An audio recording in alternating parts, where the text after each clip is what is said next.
Voici un chiffre qui va vous faire revoir votre carte mentale de l'énergie en Afrique du Nord. 0,6 milliards de mètres cubes. Retenez bien ce nombre.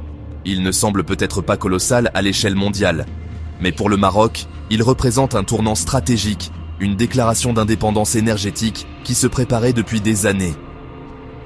Ce chiffre est la clé pour comprendre une nouvelle dynamique de pouvoir qui se dessine au Maghreb, une histoire de résilience, d'ingéniosité et de haute diplomatie. C'est la quantité annuelle de gaz naturel que le Maroc pourra extraire du champ de Tendrara, situé dans l'est aride du pays, une fois que la phase 2 du projet atteindra sa pleine capacité, prévue aux alentours de 2026. Pour le dire autrement, cela équivaut à environ 60 millions de pieds cubes par jour. Ce n'est pas suffisant pour rivaliser avec les géants du gaz comme le Qatar ou la Russie, ni même avec son voisin immédiat. Mais pour le Maroc, ce chiffre est monumental. Il symbolise le jour où le cordon ombilical gazier avec l'Algérie est enfin coupé, mettant fin à des décennies de dépendance et inaugurant une nouvelle ère d'autonomie stratégique. Pour bien comprendre l'importance de ce moment, il faut revenir en arrière sur la carte et dans le temps. Pendant des décennies, le Maroc a été un acteur mineur dans la production de gaz. Ses propres gisements étaient petits, vieillissants et insuffisants pour répondre à une demande nationale en pleine croissance. Le pays dépendait presque entièrement d'un arrangement géopolitique crucial, le gazoduc Maghreb-Europe, ou GME. Inauguré en 1996, ce pipeline transportait le gaz algérien depuis le gisement géant de Assir Emel, traversait le Maroc sur plus de 500 km, passait sous le détroit de Gibraltar pour approvisionner l'Espagne et le Portugal. En échange de ce droit de passage, Rabat ne payait pas seulement en argent. Le Maroc percevait une redevance en nature, une part du gaz transitant sur son sol, qui représentait la quasi-totalité de sa consommation et alimentait des centrales électriques clés. C'était un arrangement stable, mais qui plaçait le royaume dans une position de vulnérabilité structurelle. Puis l'année 2021 est arrivée, et avec elle, une détérioration rapide des relations diplomatiques entre les deux voisins, alimentée par des désaccords profonds, notamment sur la question du Sahara occidental. Les ponts diplomatiques ont été rompus. Les canaux de communication se sont fermés. La tension a atteint un point de non-retour. Le 31 octobre 2021, Alger a mis sa menace à exécution et a fermé la vanne du GME. Le flux de gaz vers le Maroc s'est arrêté net. Du jour au lendemain, le Maroc a perdu sa principale source d'approvisionnement en gaz, mettant en péril l'alimentation de ses centrales électriques de Tahadart et Aïn Beni Matar, qui dépendèrent de ce flux. La sécurité énergétique du pays était directement menacée.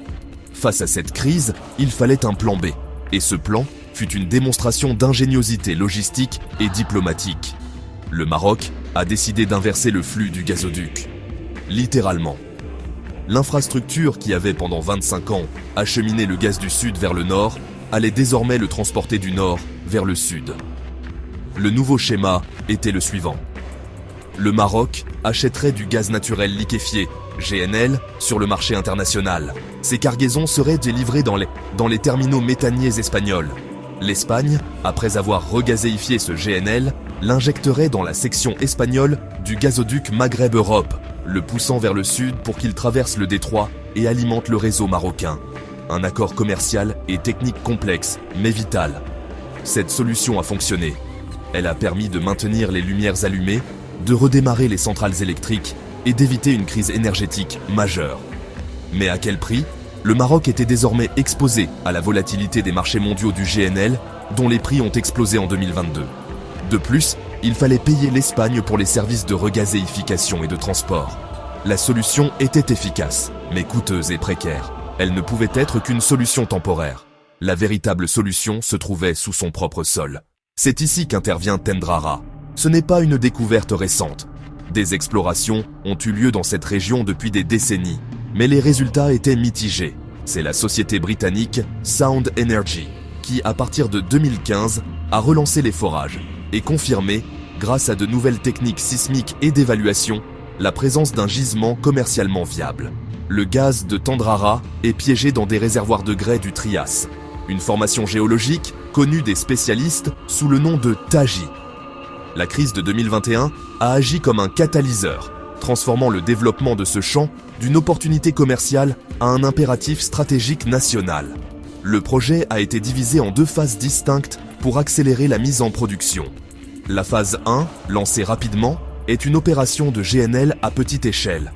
Le gaz extrait est traité et liquéfié sur place grâce à une mini-usine mobile. Ce GNL est ensuite chargé sur des camions-citernes cryogéniques et transporté par la route vers les clients industriels et les centrales électriques.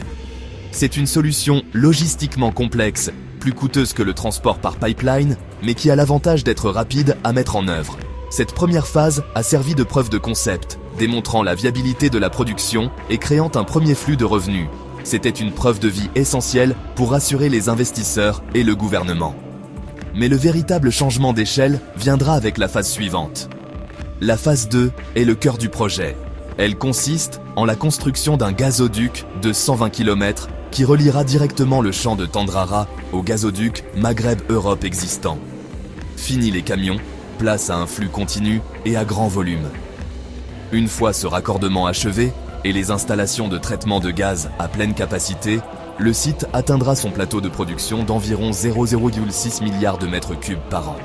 Ce volume sera injecté directement dans l'épine dorsale du réseau gazier marocain. Quel sera l'impact concret pour le Maroc? Premièrement, la sécurité électrique.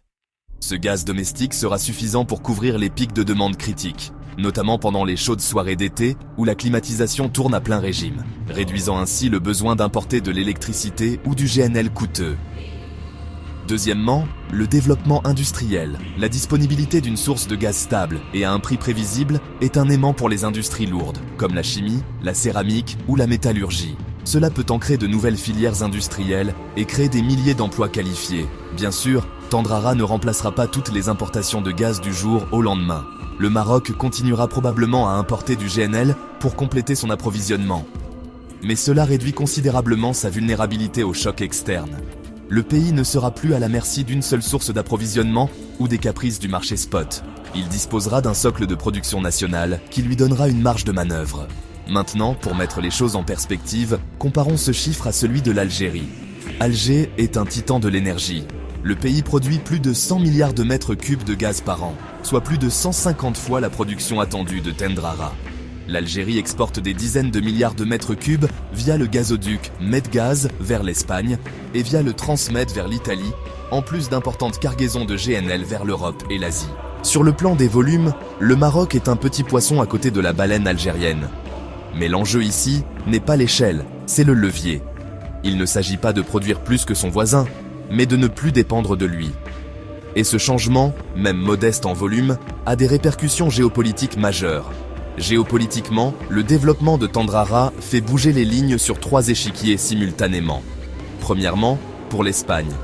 Madrid gagne un voisin du Sud plus stable et prévisible sur le plan énergétique.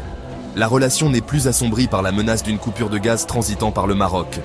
Cela donne à l'Espagne plus de flexibilité pour équilibrer ses propres approvisionnements entre le gaz algérien via Medgaz et le GNL du marché mondial.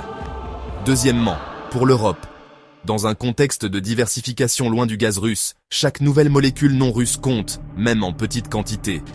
Tendrara envoie un signal. La carte énergétique de l'Afrique du Nord évolue, et de nouveaux producteurs locaux, même modestes, émergent, renforçant la résilience globale du continent. Et enfin, régionalement, au Maghreb. La rivalité Maroc-Algérie se déplace. Elle passe d'une confrontation directe, où l'un contrôle la vanne de l'autre, à une compétition plus sophistiquée.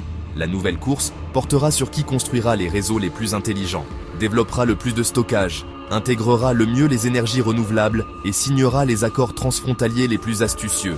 Cependant, le chemin n'est pas sans risque. Le projet Tendrara doit encore surmonter des défis importants. Le financement final de la phase 2, qui se chiffre en centaines de millions de dollars, doit être entièrement sécurisé. Les estimations de réserve, bien que prometteuses, comportent toujours une part d'incertitude géologique. Et comme pour tout grand projet d'infrastructure, les délais de construction peuvent être sujets à des retards.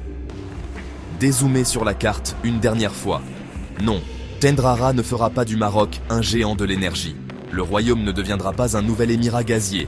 Mais ce projet transforme une dépendance subie en une optionnalité choisie. Il donne au Maroc le contrôle de son propre interrupteur. Et en géopolitique, comme aux échecs, la capacité de choisir son prochain mouvement, même s'il est modeste, c'est ça, le pouvoir. C'est la véritable histoire, au-delà des chiffres, du jour où le Maroc a commencé à couper le cordon.